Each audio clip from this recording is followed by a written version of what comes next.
Hello, I'm Miss Debbie. I'm one of the children's librarians at Cook Memorial Public Library District, and you're watching our live read aloud, which we do every Monday, Wednesday, and Friday at 3 p.m. I'm so glad you're here because I have a favorite story to read, and in the story, there's also an idea for you. If you've been staying home all these days and once in a while having trouble finding somewhere to be in the house where it's quiet and you can relax and think with everybody all around, it's tough sometimes. Well, this book has an idea. The book is It Could Always Be Worse by Margot Zemach. She's the one who retold the story, and she also did all the pictures, so she's the illustrator and the author. Before I start, I have a few animal sounds that I need help with. So let's practice so that I can get right to the story that you're all waiting to hear. What does a chicken say? Did you say cluck, cluck, cluck? Good. Okay, and how about a rooster? Do you know how to crow like a rooster? Cock-a-doodle-doo, is that what you did? Good. Okay, and do you know how to honk like a goose? Honk, honk, good. Okay, what about a goat? What does a goat say? Did you say meh, meh, meh? Good. Okay, I'm glad. And what about a cow? I heard lots of mooing going on. Okay, I think you've got all the sounds and we're ready to start. Now don't forget to listen to see what that idea is for finding some quiet in the middle of a noisy, crowded house. It could always be worse.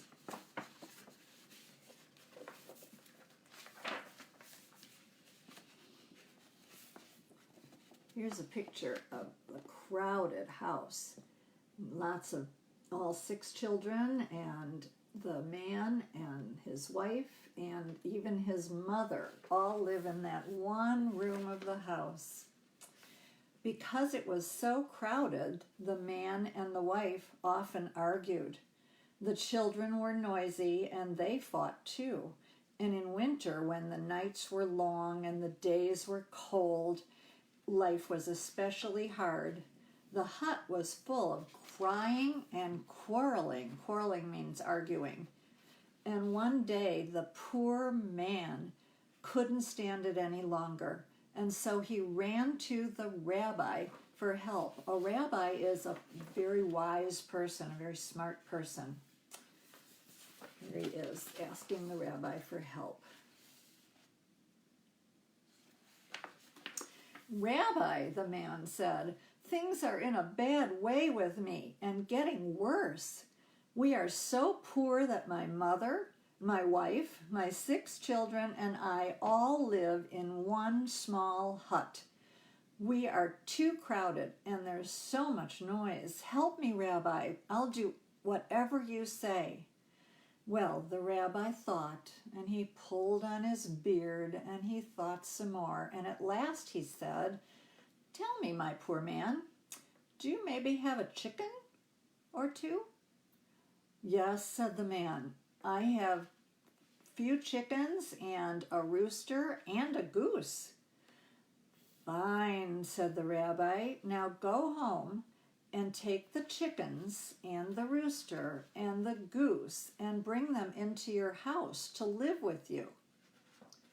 Yes, indeed, said the man, but he was a little surprised. Here he is taking the chickens and the hen and the rooster and the goose all into his hut.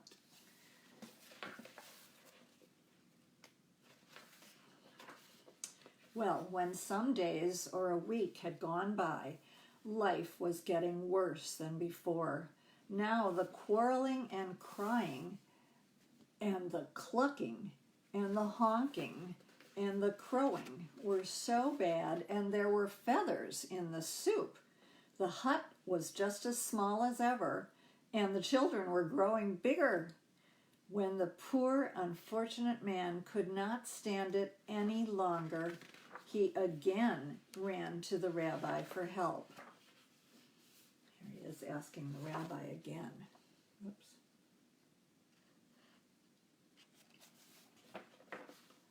Rabbi, Rabbi, see what misfortune has befallen us. We're so unlucky. Now with the crying and the quarreling and the honking and the clucking and the crowing, there are feathers in my soup. Rabbi, it couldn't be worse. Help me, please. Well, the rabbi listened, and he thought, and he stroked his beard, and he thought some more, and at last he said, "Tell me, do you happen to have a goat?" The man said, "Well, yes, I have an old goat, but he's not worth very much." "Excellent," said the rabbi. "Now go home and take that old goat into your hut to live with you." The man cried, "Oh, no, Rabbi, do you really mean it?" And the rabbi said, Come now, my good man. Do as I say, and do it at once." So the man brought the goat into his house, along with the chickens and goose and rooster. He was very upset, but he did what the rabbi told him to do. Well, the goat was butting everyone and running around. It was just wild. And after some days or a week had gone by, life in the hut was even worse. There was all that crying and quarreling and clucking and honking and crowing, and the goat was going wild and pushing and butting everyone with his horns. The hut seemed even smaller, and the children were growing even bigger. And when that poor, unfortunate man couldn't stand it another minute, he again went to the rabbi. "Help me, Rabbi. Now the goat is running wild," he screamed. "My life is a nightmare." And the rabbi listened, and he thought, and he stroked his beard, and he said, "Tell me, my poor man, is it possible that you have a cow? Young or old, it doesn't matter." Well, you guessed it. He said, "Yes, I have a cow." He was really fearful. "I have a cow." And you know what the rabbi said, right?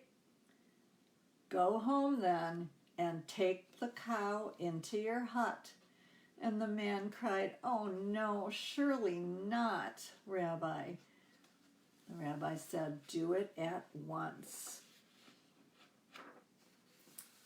And so here he is trudging with the cow.